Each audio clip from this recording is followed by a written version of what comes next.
Dapat iwasang kumalat pa sa ibang bahagi ng Mindanao ang umiiral na krisis ngayon sa Zamboanga City. Ito po ang sinabi ni dating AFP Chief of Staff at ngayon Representative Rodolfo Biazon kasabay po ng pagbibigay niya ng rekomendasyon sa pagresolba ng gulo sa naturang lungsod.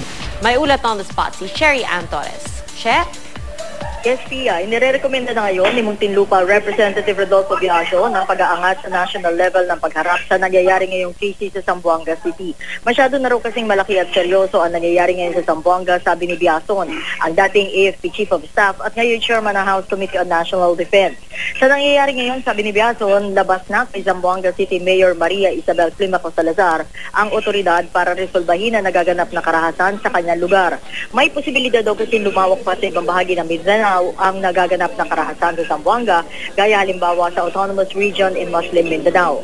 Ang bubuo sa crisis team on a national level, sabi pa ni Biazon, dapat daw Department of National Defense, Department of Interior and Local Government, Department of Justice at Office of the Presidential Advisor on the Peace Process.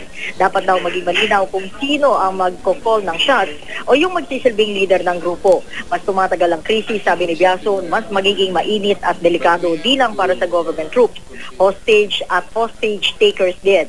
Dahil kapag pagod na raw at hirap na sa sitwasyon, mas tumataas ang emosyon ng tao. Samantala, Pia, bahala na raw si Pangulong Noynoy Aquino kung magdedeklara siya ng state of emergency sa sitwasyon ngayon sa Zamboanga o kaya gayon din si Zamboanga City Mayor Climaco kung ano ang magiging desisyon niya para sa kanyang syudad. Sa krisis na ito, sabi ni Biazon, 3 bagay daw ang dapat natutukan. Ang kaligtasan ng mga hostage, ang pag-prevent sa crisis para mag-escalate o lumala pa o lumawak pa, at gayon din ang pag-address sa consequences o implication na nagaganap na kaguluhan doon ngayon. Yan muna ang latest mula dito sa Kamara. Balik sa iyo, Pia. Maraming salamat, Sherry Ann Torres.